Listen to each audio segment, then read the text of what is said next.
Так, бэктестинг улантабыз.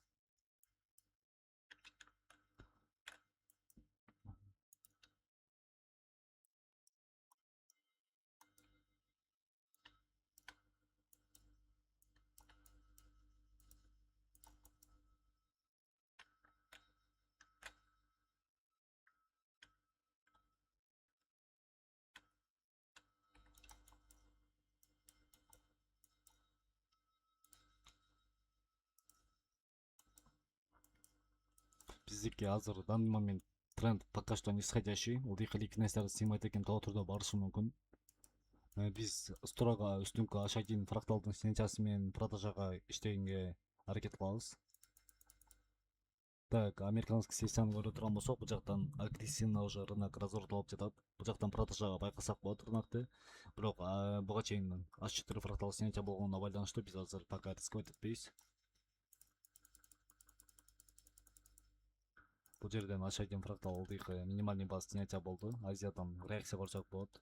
Давайте азыр бул жактан эгерде жакшы модель чыкса покупкага биз киребиз, эгерде модель чыкпаса, анда биз пропуск этебиз. Так, ар бир фракталдарды эске алабыз. Үстүңкү фракталды рынокто снятие болгондон кийин реакция бар ылдыйга. Ылдыйкы фрактал пока лоу минимальный бада. Вот. Ближайший үстүңкү фрактал снятие болду. Бул жактан толук турдуу менин оюмча рынокто неэффективность да бар экен, СНР да бар экен. Толук турдуу бул жактан реакция болушу мүмкүн азыр ылдыйга. Так, СНР менен эмени белгилеп коеюн. Неэффективностью. Негизи сделкага кире тургандай момент эмес. Биздин сессия бул азиатский сессияда сделкага кирбейбиз основной. Давайте попробовать этип көрөлү.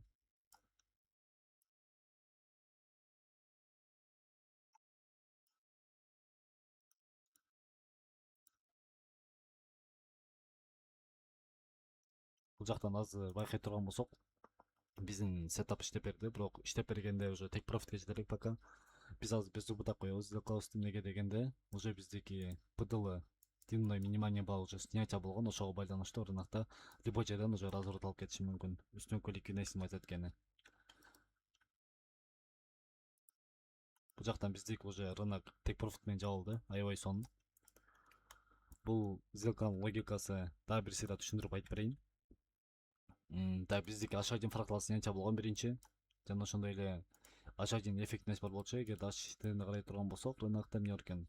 H4де неэффективность бар экен. Вот. H4 неэффективность аябай кичинекей. Жана ошондой эле H1 фрактал снятие болду. Реакция көрсөк болот. Жактан зеркальный уровень продажага. Зона сопротивления. Так.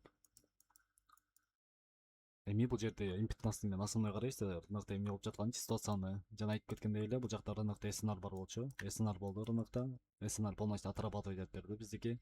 H1 ликвидность снятия болгондон кийин. СНРга закреп болгондон кийин рынокто неэффективность көрсөк болот М15 таймфрейм боюнча. И ошол М15 неэффективность менен биз продажага киргенбиз. Соотношение пробуль 1-2 алганбыз. Запасной. Эгерде ближайший фрактал снятие бере турган болсо рынок разворотто ориентир алганбыз. Так, а так стоп-лоссuz биздики могул жерде болгону туура болуп эсептелинет. Так, эми биз сделкага кайрыла турган болсок, сделка биздики полностью отрабатывать этип берди. Азиатский сессия жана лондонский сессия менен. Так, бул жерден биз 2% зарабатывать эттик. Логика вот сетап бирдей эле. H1 ликвидностьтин сенжасы, же болбосо H4 неэффективность, М15 СНР, ФВГ, ФВГ и СНР продажага киребиз ближайший ликвидностька чейин.